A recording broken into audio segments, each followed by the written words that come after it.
Oi, meu nome é Agnes e você está no Tamanho Grande. Vamos falar sobre gordofobia. Hoje a gente vai de novidade.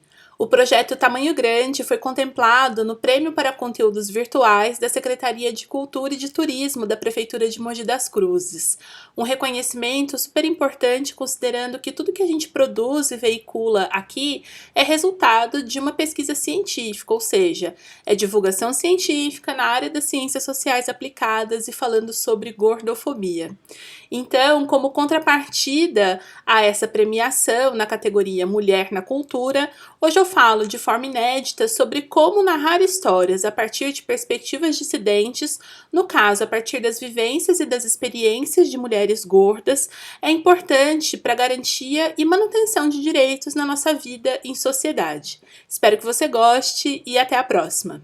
Entre tantas passagens dignas de nota de Caliban e a Bruxa, da Sylvia Federici, uma diz respeito especificamente à fala que eu tenho para fazer aqui hoje. Ela que traça pra gente um filme muito lúcido sobre a relação do patriarcado com o capitalismo e com a subjugação das mulheres que a gente vivencia hoje. Ela nos coloca que a gente considera aceitável a justificativa de que a perseguição, a tortura e a morte de mulheres na Idade Média era considerado ok, até mesmo por aquela população, por uma questão religiosa. Só que quem contou essa história pra gente foi exatamente quem perseguiu, torturou e matou essas mulheres por interesses do patriarcado, por interesses do capital. A verdade é que a gente não tem narrativas da vítima da Inquisição, das vítimas da Inquisição, e as poucas que a gente tem foram concebidas sob tortura, né? Então, qual a validade dessas narrativas? Qual a validade dessas histórias? Temos histórias que são contadas pelo pensamento dominante. E em relação à gordofobia, a gente está no mesmo processo, no mesmo sistema. Isso porque a gordofobia ela se justifica a partir de uma ciência que é masculina e é eurocentrada, de mais de 200 anos atrás. O índice Quetelet foi desenvolvido, né, pelo Adolphe Quetelet na França dos anos 1832, com o objetivo de medir a população e encontrar o homem padrão. E esse homem é o homem mesmo, né? Não o ser humano, porque a gente sabe o quanto a medicina foi negligente com o corpo das mulheres no passar dos anos. Ele desenvolveu esse cálculo, então, com base no corpo do homem branco europeu do século XIX, e só em 1990 que esse cálculo foi utilizado pela Organização Mundial da Saúde em um estudo a partir de uma conferência que resultou em uma publicação com a preocupação sobre a subnutrição e a insegurança alimentar. Nesse contexto,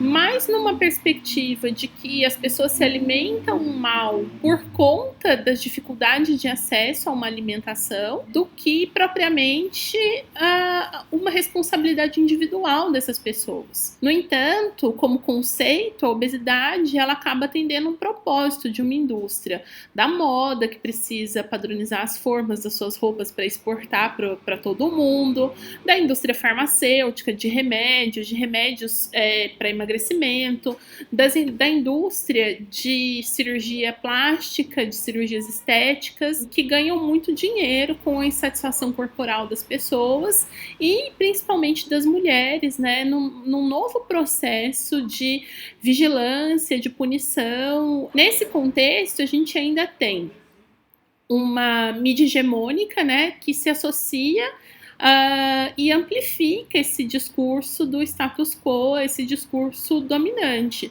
associado, então, às instituições socializadoras, igreja, família, Estado, que estão, né, escola, que promovem o processo de socialização. A partir disso, né, dizer que o peso e a mídia, que é a tese que depois deu origem ao livro que eu escrevi, tem a sua potência justamente porque é um trabalho que conta a história de uma mulher gorda a partir da narrativa da mulher gorda, que não era ouvida, que nunca tinha sido ouvida nesses termos dessa forma.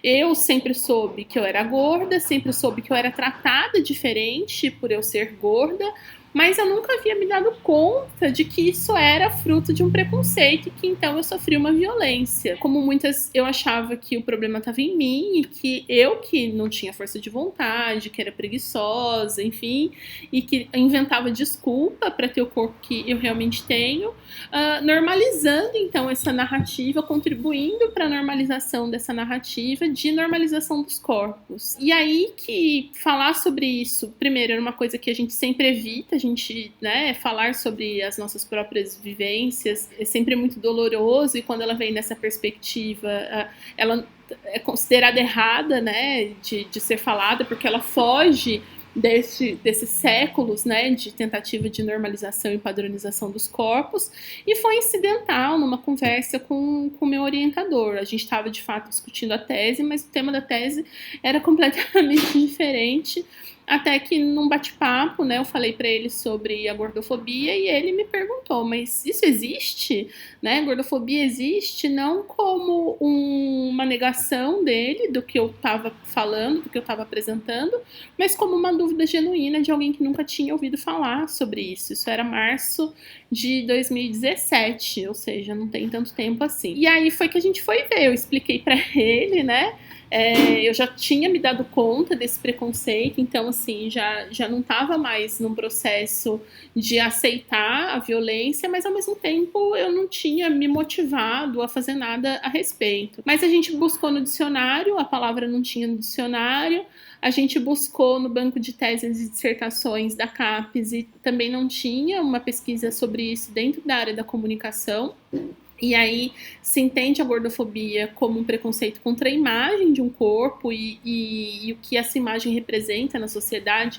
Justamente por isso é um objeto de pesquisa na área da comunicação, mas o tema ele estava fervilhando na internet por conta de uma passagem, né, do Danilo Gentili com a Alexandra Gurgel, que é uma jornalista, influencer, enfim, que gerou uma repercussão, um burburinho, e as pessoas estavam começando a falar sobre aquilo na internet. E aí foi que eu fui então pesquisar de uma maneira transdisciplinar, né, entender essas questões médicas, essas outras implicações do termo obesidade, o termo gordo, os estigmas, né? Pesquisa sobre estigma e pesquisa sobre comunicação, mídia, imagem, até que chegou-se a ideia, né, a partir da experiência que eu tive em Portugal, com a professora Teresa Cunha, de eu mesma narrar as histórias.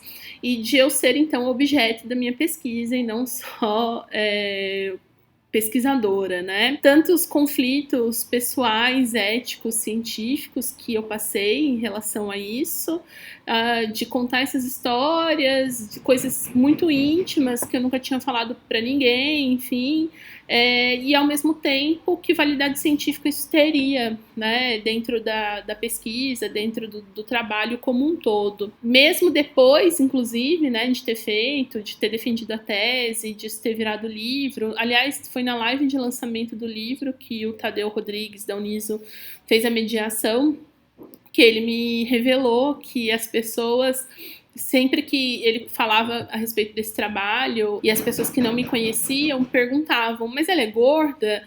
Né? E a gente chegou à conclusão que é uma forma também de deslegitimação dessa narrativa. Uma vez, não sendo gorda, que propriedade eu teria para falar sobre isso? Ou sendo gorda, só tá falando isso porque é gorda, né? Então, assim, é uma coisa muito pessoal, da vivência dela, da experiência dela, né? Enfim, nesse sentido. Acontece, né, que foi justamente quando essas narrativas, elas foram... quando essa narrativa, enfim, foi para a rua, né, ganhou uma outra visibilidade. Então, na tese, eu traço um paralelo entre a minha história e a história dos personagens de filme, série, televisão, enfim, mas quando as minhas histórias elas entram em contato com o público, que aí eu tenho justamente a confirmação desse fenômeno. A partir do momento em que múltiplas vozes começam a se manifestar dizendo que passaram pelas mesmas situações, pelas mesmas vivências, pelas mesmas experiências que eu, várias manifestações individuais de um mesmo fenômeno e que nunca tinha sido falado antes, e que aí a gente vai num processo de fortalecimento de uma rede e de mulheres, né, que até então eram invisibilizadas e tinham seus direitos, os seus corpos e as suas vivências negadas a partir do momento que eram identificadas como mulheres gordas. Eu acredito que o maior exemplo concreto dessa mobilização é justamente o que tem acontecido recentemente com a vacina, né, da Covid. A gente problematiza justamente a patologização do corpo gordo como obesidade, né? Essa é uma das pautas do movimento antigordofóbico, justamente porque considerar uma pessoa doente a partir de um diagnóstico que é visual é extremamente inadequado. No entanto, mesmo saudável, esse meu corpo ele é preterido em um sistema que, por exemplo, não tem maca para me atender. As macas, elas são para corpos até 99 quilos e eu peso 115. Então, como que eu recebo um atendimento de urgência, de emergência, por exemplo? O mesmo para os leitos, o mesmo para os equipamentos, né? O mesmo para profissionais da saúde que entendem, estudam a medicina a partir desse corpo padrão do Quetelet, né, do IMC, e tudo que desvia nesse padrão precisa entrar nesse padrão. Então, eles não estão preparados para fazer os procedimentos. Então, intubação, né, e todos os procedimentos em relação à Covid, a gente tem muitas pessoas gordas morrendo com Covid e não de Covid porque simplesmente não receberam tratamentos. E aí tem pesquisas com dados, enfim, além das consequências psicológicas, né, enfim, que a gordofobia acarreta na gente. E aí, então, a pessoa gorda, a pessoa com obesidade, ela entra nesse grupo de comorbidades muito mais por uma questão de que ela não recebe tratamento do que por consequências da doença. No entanto, ela acaba sendo culpabilizada por isso, né? Então, quando sai a notícia, mas estava acima do peso, morreu porque era gordo, obesidade é uma doença, é uma comorbidade. Então, a gente continua culpando, a gente continua punindo essas pessoas. Com essas vozes levantadas, né, foi possível fazer com que não só a vacinação se tornasse uma realidade para essas pessoas, porque independente do corpo ser considerado saudável ou não, ele é preterido no sistema, e mais do que isso, né, pessoas gordas, eu inclusa, que tiveram dificuldade de conseguir um laudo, porque para me considerar desenganada, para me receitar bariátrica, é só olhar para mim, né, ver meu peso, minha altura e pronto. Mas para vacinação era necessário um laudo e as pessoas tiveram dificuldade para acessar esse laudo, tiveram vergonha de ir no médico, tiveram vergonha de mesmo com laudo ir tomar a vacina. Foi possível articular então com essa rede que essas pessoas tivessem acesso ao laudo e fossem se vacinar. Um sentimento de culpa presente. Será que eu estou furando fila? Mas é justamente porque fomos ensinadas que o nosso corpo é realmente errado e que a gente não tem direito nem à saúde, porque também isso é negado pra gente. Então, contar histórias a partir de outras perspectivas, a partir, né, trazer narrativas que são de protagonistas que até então não haviam sido ouvidos, é fundamental na garantia de acessos, na garantia de direitos, na garantia da nossa existência.